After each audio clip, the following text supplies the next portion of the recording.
Hello friends, ഇന്ന് നമ്മൾ നോക്കുന്നത് ഒരു നോർമൽ ഇൻവെർട്ടർ നമുക്ക് എങ്ങനെ എത്ര രൂപ ചിലവുണ്ടാവും നമുക്കത് സാധാ സോളാർ ഇൻവെർട്ടറിലേക്ക് കൺവേർട്ട് ചെയ്യാനായിട്ട്. അപ്പോൾ എന്തൊക്കെ കാര്യങ്ങളൊക്കെയാണ് വേണമെന്നുള്ള ഡീറ്റെയിൽസാണ് നമ്മൾ നോക്കുന്നത്.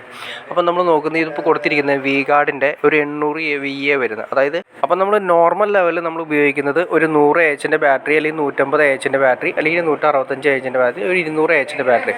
ഇങ്ങനെയാണ് നമ്മൾ സാധാരണ നോർമലി ഒരു വീടുകളിൽ നമ്മൾ ഉപയോഗിക്കുന്നത് വരുന്നത്. അത് 2 ബാറ്ററിയുടെ ഉണ്ട്, 1 ബാറ്ററിയുടെ ഉണ്ടാവും. ഇവിടെ നമ്മൾ കൊടുത്തിരിക്കുന്ന ഒറ്റ ബാറ്ററിയാണ് കൊടുത്തിരിക്കുന്നത്. അപ്പോൾ നമുക്ക് ഇതിൻ്റെ അത് മെയിനായിട്ട് വരുന്നത് നമുക്ക് ഈ പറയുന്ന ഇൻവെർട്ടർ, നോർമൽ ഇൻവെർട്ടർ നമുക്ക് സോളാറിലേക്ക് കൺവേർട്ട് ചെയ്യാൻ വേണ്ടത് ഇന്നീ പറഞ്ഞ നമ്മുടെ വീട്ടിലുള്ള ഇൻവെർട്ടറും അതിൻ്റെ ബാറ്ററി കാര്യങ്ങളും ഒക്കെ. ഇനി ഇതിൻ്റെ അകത്തേക്ക് വരുന്നത് ഒരു സോളാർ ചാർജ് കൺട്രോളറും ഒരു പാനലും മാത്രമാണ് വരുന്നത്.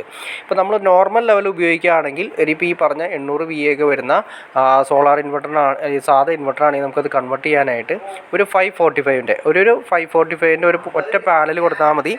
ഒറ്റ പാനൽ വരുന്ന അത് ഏറ്റവും നല്ലത് mono PERC half cut bifacial panel കൊടുക്കുകയാണെങ്കിൽ ഏറ്റവും ഹൈ എഫിഷ്യൻസി കിട്ടും. അതായത് പുതിയ ലേറ്റസ്റ്റ് ടെക്നോളജി വെച്ചിട്ട് വരുന്നത്. അപ്പോൾ അത് നമുക്ക് ലേറ്റസ്റ്റ് ടെക്നോളജി ആയതുകൊണ്ട് ഹൈ എഫിഷ്യൻസി ആയിരിക്കും കിട്ടുന്നത്. നമുക്കൊരു 41 വോൾട്ട് അല്ലെങ്കിൽ പീക്ക് ടൈമിൽ ഒരു 41 വോൾട്ട്, ഒരു 13 ആംപിയർ വരെയൊക്കെ നമുക്ക് ഈ പറയുന്ന ബൈഫേഷ്യൽ മോണോപ്പർക്ക് ഹാഫ് കട്ട് 545ൻ്റെ പാനലിൽ നിന്ന് നമുക്ക് കിട്ടും. അപ്പോൾ അതിന് വേണ്ടിയിട്ട് നമ്മൾ ഉപയോഗിക്കേണ്ടത് വെച്ചാൽ ഒരു MPPT ഉപയോഗിക്കുക. ഒരു 50 ആംപിയറിൻ്റെ ഒരു MPPT ഭാവിയിൽ നമ്മൾ അപ്ഡേഷൻ ചെയ്യണമെങ്കിൽ വേണ്ടിയിട്ടാണ് 50 ആംപിയറിൻ്റെ MPPT നമ്മൾ കൊടുത്ത്. ഇനി അതല്ല നിങ്ങൾക്ക് ഒരു 40 ആംപിയറിൻ്റെ MPPT ആണെങ്കിലും കുഴപ്പമില്ല. MPPT വാങ്ങിക്കുമ്പോൾ കുറച്ച് ശ്രദ്ധിക്കേണ്ട കാര്യം വെച്ചാൽ ഇതൊരു അപ്ഡേഷൻ വരാവുന്ന രീതിയിലുള്ള MPPT കൊടുക്കുകയാണെങ്കിൽ ഏറ്റവും നല്ലത്. പിന്നീട് നമുക്ക് പാനൽ കൂട്ടി വെച്ചാൽ നമുക്ക് ഉപയോഗിക്കാൻ വേണ്ടിയിട്ടാണ് അങ്ങനെ ചെയ്യുന്നത്.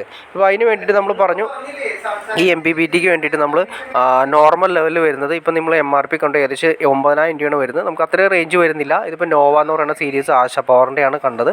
ഏകദേശം ഒരു 7500 രൂപ മുടക്കി കഴിഞ്ഞാൽ നമുക്ക് ആശാ പവറിൻ്റെ ഒരു നോവ 50 ആംപിയർ വരാവുന്ന രീതിയിലുള്ള ഒരു MPPT കിട്ടും.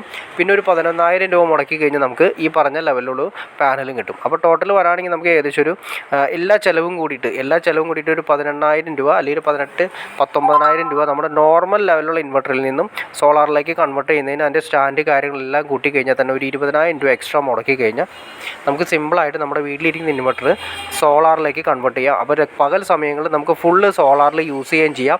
രാത്രി ടൈമിൽ നമുക്ക് സോളാറിൽ നിന്നും ബാറ്ററി ചാർജ് ആയിരിക്കുന്ന ഒരു 3 മണിക്കൂർ 4 മണിക്കൂർ സിന്നെയും നമുക്ക് സിമ്പിളായിട്ട് കൈകാര്യം ചെയ്യാനും പറ്റും. അപ്പോൾ നമുക്ക് 5 വർഷം വാറൻറ്റി C10 ബാറ്ററികൾ സെലക്ട് ചെയ്യുന്നതാണ് ഏറ്റവും നല്ലത്. അപ്പോൾ C10 ആണ് നിങ്ങളുടെ വീടുകളിൽ ഉള്ളതെങ്കിൽ പിന്നെ മാറ്റേണ്ട ആവശ്യം വരുന്നില്ല. C10 കൊടുക്കുകയാണെങ്കിൽ ഏറ്റവും നല്ലതാണ്. കുറച്ചുകൂടി നമുക്ക് എഫിഷ്യൻസി കിട്ടും. സോളാറിൽ ഏറ്റവും നല്ലത് C10 ബാറ്ററികളാണ്. അപ്പോൾ നമ്മൾ നേരത്തെ പറഞ്ഞ പോലെ തന്നെ സാധാ ഒരു ഇൻവെർട്ടർ നമ്മുടെ വീട്ടിലുണ്ടെങ്കിൽ വെറും 20,000 രൂപ മുടക്കി കഴിഞ്ഞാൽ നമുക്ക് ഫുൾ ടൈം അല്ലെങ്കിൽ പറഞ്ഞ ലെവലിൽ കാലത്ത് മൊത്തം നമുക്ക് ഒരു 9 മണി തൊട്ട് വൈകിട്ട് ഒരു 5 മണി 6 മണി വരെ സോളാറിൽ യൂസ് ചെയ്യാം. ഇനി സോളാറിൽ നിന്ന് ചാർജായ ബാറ്ററി ഉപയോഗിച്ചൊരു 10 മണി വരെയൊക്കെ നമുക്ക് സിമ്പിളായിട്ട് നമ്മുടെ വീട്ടിൽ അത്യാവശ്യം കാര്യങ്ങൾ ചെയ്യാനുള്ള ഒരു ഓപ്ഷൻസും ഉണ്ട്. അപ്പോൾ നിങ്ങൾക്ക് ഏകദേശം ഒരു ഐഡിയ കിട്ടിക്കാണെന്ന് വിചാരിക്കുന്നു. എന്തെങ്കിലും ഡൗട്ട്സ് കാര്യങ്ങൾ തീർച്ചയായിട്ടും കമൻറ്റ് ചെയ്യാനും മടിക്കരുത്, ഷെയർ ചെയ്യാനും മടിക്കരുത്, സബ്സ്ക്രൈബ് ചെയ്യാനും മടിക്കും. ചാനലും സബ്സ്ക്രൈബ് ചെയ്തേക്കുക, ലൈക്കും കൂടി ചെയ്തേക്കുക. എന്നാലും ഇൻഫോർമേറ്റീവ് വീഡിയോസ് ചെയ്യാനുള്ള ഒരു മോട്ടിവേഷൻ നമുക്ക് ലഭിക്കുള്ളൂ. തീർച്ചയായിട്ടും ചാനലും സബ്സ്ക്രൈബ് ചെയ്തേക്കുക, ലൈക്ക് ചെയ്തേക്കുക. ഓക്കെ ഫ്രണ്ട്സ്, അടുത്ത വീഡിയോയിൽ കാണുന്നവരെ ഓക്കെ.